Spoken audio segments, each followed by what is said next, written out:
Jeffrey Yunek, PhD, Theory of Music, State University, Kennesaw, the US, and his report is on the modification by Scriabin, the musical and colorful associations by Blavatsky. Jeffrey was born in Minneapolis in the US. He graduated from the University of Louisiana. Also, he graduated from the university in Los Angeles. He defended the dissertation, the thesis, transpositional heritage of Scriabin, the approach to miniatures of Scriabin. Currently, he's the adjutant of the theory of music professor at the Kennesaw University. Jeffrey was awarded with numerous awards for his creative work. He worked on the musical researchers. In the US, he's the president of the South Central Center of Music. He's the author of multiple artists on the theory of music that were published in Europe and in the US. We got acquainted at the event dedicated to the anniversary of Scriabin, and this year we mentioned that this year is the year of anniversary of Veris, of Abramov, who was born in Nizhny Novgorod. It's the anniversary year, the 70 years anniversary of Bakanov birthday. It's the anniversary of esoteric school. So again, it's also the anniversary of Scriabin, and we had the conference in Moscow dedicated to the research. And Jeffrey Yunek's report, with a very interesting conceptual opinion, was very interesting for me, so I invited him to take part in the Congress, because this report was directly related to the name of Blavatsky, who, as you know, had a significant influence of Scriabin's worldview, the greatest Russian composer. Dear friends, please welcome Jeffrey Yunek, PhD, Musical Theory, State University of Kennesaw, the US, Modification by Scriabin of musical and color associations, Blavatsky. We give the floor. Before I begin, I would like to extend my thanks to the planners of this conference for inviting me, as well as my thanks for all who are attending. Tonality, the main way of writing music for the past 300 years, is a system in which a complete scale is divided into discrete chords, which are comprised of individual voices. This individualism is manifested in the preference for contrary motion between voices and the fact that some voices have individual desires, referred to as tendency tones. These characteristics are best shown in the most significant chord progression in tonal music, 5/7-1, in which the leading tone resolves up, whereas the chordal seventh has a desire to resolve down. These individualistic elements would have been anathema to Scriabin, who composed up to the Communist Revolution because they defied a central tenet amongst his philosophical influences, that individual desires should be suppressed in order to assimilate into a greater whole. Furthermore, Scriabin explicitly stated that his philosophical beliefs were ingrained in the construction of his music, and accordingly, Scriabin is credited as one of the first post-tonal composers. This raises the question, though, was there any link between the tonal system of harmony Scriabin was immersed in since birth and the post-tonal harmonic system he developed? To answer this question, I will examine Scriabin's philosophical influences that mention music. First, I can convey that Blavatsky's color associations and how Scriabin modified it to be a system of color key associations. Then I show how Schopenhauer associates modulations of closely related keys to the death of the individual and the preservation of universal will. Based on these philosophical ideas, I will suggest that Scriabin's creation of his new harmonic system is based on prioritizing key-based relationships, referred to as closely related modulations, while subverting the individual aspects of chord-based harmony.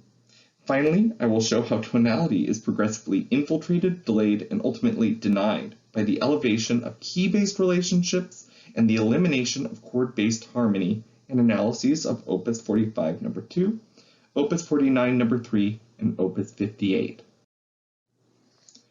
The most prominent theory regarding desire in Scriabin comes from Richard Truskin, arguably the most influential musicologist in the past 50 years, who suggests that the negated resolution of tendency tones represents extinguished desire, which he bases on a relayed philosophical understanding of Scriabin on his own work by one of his philosophical influences and friend Vyacheslav Ivanov. This comes to us through a threefold vision, in which Truskin only focuses on the first, where one surmounts the individual and petty I. I find the idea of extinguished desire to be questionable because it suggests that the man who left his wife for his paramour in Russian Orthodox Moscow, claimed to be bringing an end to life as we know it via a 7-day multimedia music event in a cathedral in the Himalayas, and immediately preceded this compositional period of extinguished desire with the poem of Ecstasy, was now attempting to negate desire. Based on a wide variety of Scriabin's philosophical influences, I suggest that Scriabin had a twofold version of desire, in which individual desire, a self-serving impulse that is best extinguished, in which I agree with Truskin that this is signified by individual tendency tone resolution, and its opposite, universal desire, a desire to assimilate into a greater whole, which I relate to the use of closely related modulation, discussed earlier. These complementary forms of desire are common in Scriabin's philosophical influences, be it Blavatsky's opposition of matter and spirit, Ivanov's opposition of masculine and feminine, Nietzsche's opposition of Apollo and Dionysus, or Schopenhauer's opposition of representation in capital W will. In fact, this opposition is found in Truskin's previous quote from Ivanov, in which an individual and petty I is being contrasted with a universal and single I. It is important to note, looking at the third part of the vision, that the universal one seems to be the main focus. So, how would universal desire be signified in Scriabin's music? Out of Scriabin's many philosophical influences, only two discuss specific correlations to music, Blavatsky and Schopenhauer. Scriabin's color associations are often credited to Helena Blavatsky. Her color associations are shown on a major scale, in which C, the tonic, is associated with red, whereas its polar opposite, G, the dominant, is associated with blue. Instead of being on a major scale, Scriabin's color associationships are set on a circle of fifths, in which red is also associated with C, whereas its polar opposite, now F sharp, is set to blue. As you may have noted, Scriabin's system corrects a visible issue with Blavatsky's, that is, her system has an askew polar relationship, whereas Scriabin's polarity is precisely diametric.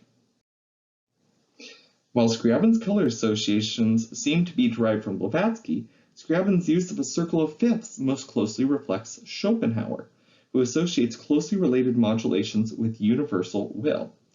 This is substantiated by Sorgner, who states, Schopenhauer sees changes of key as paralleling the death of the individual and the continuation of the will in another form. In this quote, Schopenhauer refers to the invariant aspects of these key relationships when he states, when the keynote tonic is changed, the notes of the scale are analogous to actors who must assume now one role, now another, while their person remains the same. Naturally, I relate this to the idea that Scriabin viewed his late collections as keys, which is based on three basic ideas. One, he referred to his collections as keys. In Sabiniev's Vospomnania Scriabina, Scriabin refers to his music in terms of keys, tonality, far more than any other related concept with Scriabin's music, such as chords, scales, or modes, or lab. Second, he showed them as keys. And what I mean by this is that the music emphasizes the transposition through collective, that is, parallel motion, which is how we relate major keys. Finally, they are mapped onto a circle of fifths, something associated with closely related keys, and as shown in the research of Goliath and von Chikina, these letters are known to represent major keys. So important things to keep in mind moving forward. First, Scriabin's late music is not devoid of desire. According to Taruskin's own sources, Scriabin wanted to imbue his late music with universal desire, the single I. Second, it sets chord-based and key-based systems as polar opposites, in which chord-based harmony signifies individual desire through tendency tone resolution, whereas key-based harmony signifies universal desire through pitch preservation. Finally, that Scriabin's philosophical beliefs suggest that he would be transitioning from a chord-based system to a key-based system based on the key-based system signifying universal desire. The following analyses will show an increasing degree of purely key-based relationships over individualistic chord-based harmony, in which 1. Closely related modulations infiltrate an otherwise tonal system, 2. Delays tonal resolution till the very end of the work, and finally, completely denies any attempt at tonal resolution. The diminishing degree of chord-based individualism correlates with the diminishing degree of perceived tonality as one moves later into Scriabin's works. This involves the use of large block chords over discrete triads and seventh chords, using parallel motion over contrary motion, and using chromatic collections over major and minor keys, which are affiliated with singular tonic pitches. Like most tonal works, Scriabin's Opus 49 No. 3 has a regular dominant tonic resolution at the end of each phrase. However, there are two clear departures from tonality that suppress individualism. First, the notes move collectively rather than in contrary motion. Second, there is a lack of standard triads and seventh chords. Instead, there are blocks of entire major scales. Let me play this for you now.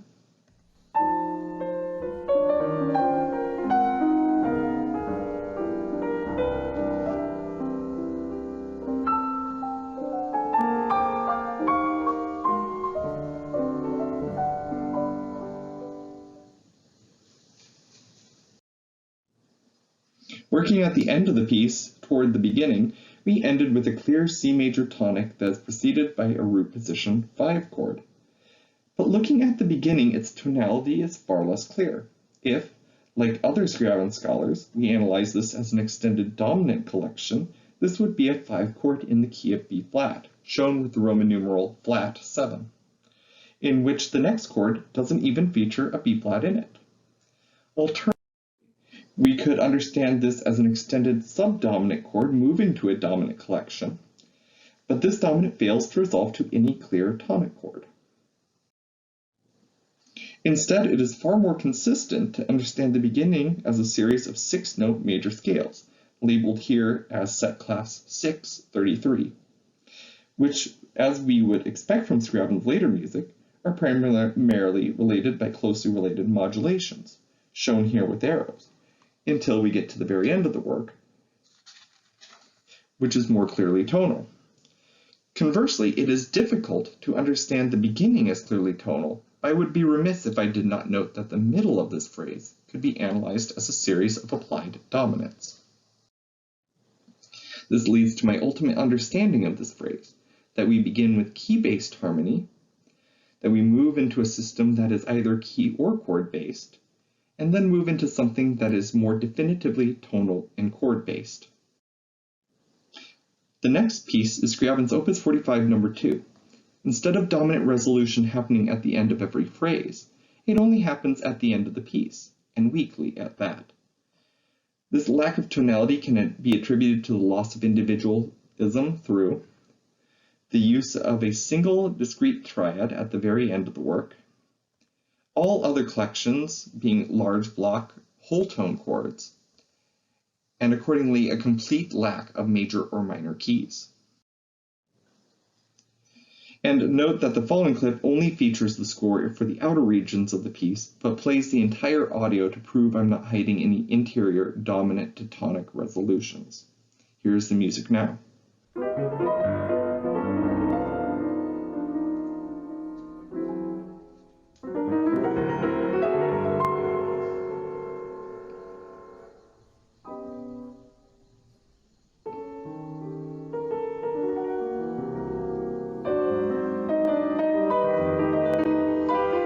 moving into measure 12.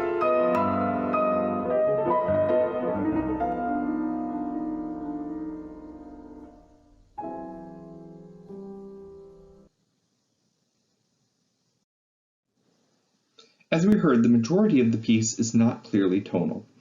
It is most easily described as a series of alternating whole tone collections, which accounts for every note in the work except for the final C major chord. This C major triad can be seen as being prepared by the dominant that happens 2 measures earlier. What is interesting about this passage is that it is exactly the same as the piece, except the earlier whole tone collection never goes to a C major chord. Instead, this non-tonal phrase is repeated up a perfect fifth, leading to yet another whole tone cadence. This leads to my understanding of the entire piece. We begin with 2 unfulfilled dominant resolutions, in which we, at the very end of the piece, get a final resolution to a tonic triad.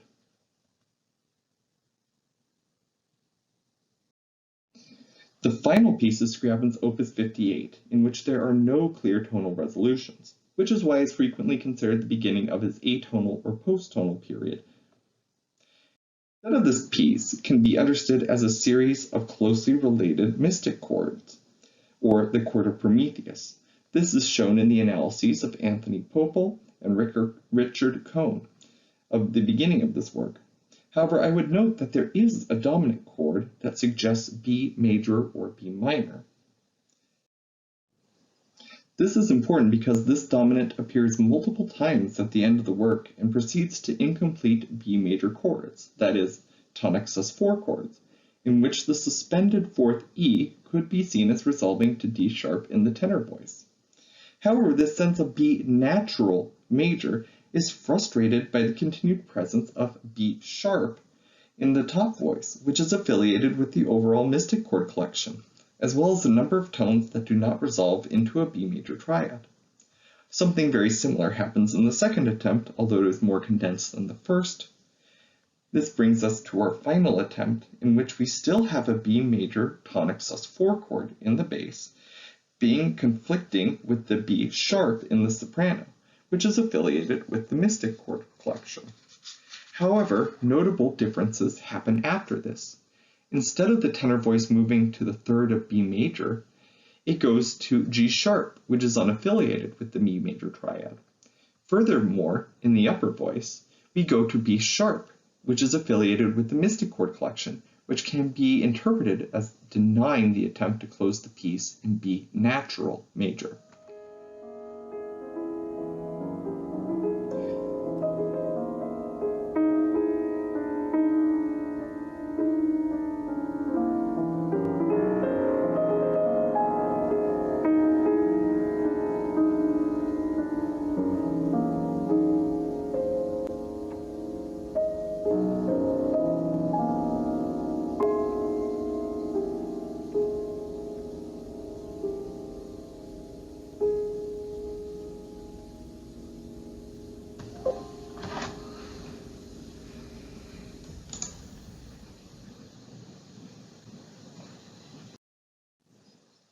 This leads to my ultimate understanding of the piece as a series of closely related mystic chord collections, which would fall in line with my theory that this represents unifying desire, which is trumping the individualistic desire of dominant to tonic resolutions. Accordingly, the mystic chord is closely related at even transpositions, shown with the letter T, and every transposition in this piece is even. In conclusion, these 3 works show decreasing occurrences of tonal resolution. Opus 49 number 3 only featured resolutions at the end of phrases. Opus 45 number 2 only featured resolutions at the end of the work. And Opus 58 denied all attempts of dominant resolution. Furthermore, these works progressively avoided the tonal traits of using discrete chords, using contrary motion, and eventually moving away from tonal collections entirely. However, closely related modulations were shown to be a common link between all the pieces, which were seen by Scriabin's philosophical influences as a signifier of unity. This finding clarifies various aspects of his late music. First, it establishes a clear link between his tonal and post-tonal works. Second, it suggests that the music is not devoid of desire. And this interpretation has significant implications on performance. If one had the perspective that Scriabin's late music was solely representing extinguished desire, one would be inclined to play his music in a detached, emotionless manner, instead of playing it energetically, passionately, and eccentrically, like Scriabin himself. Thank you very much. Господин Юнек, огромное спасибо. Dear Yunek, thank you so much. You've amazed all of us today.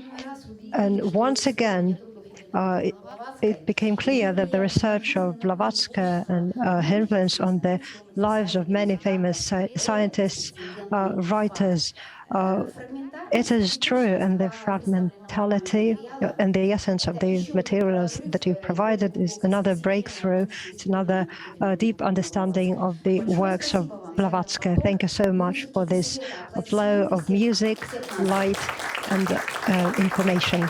A round of applause to you.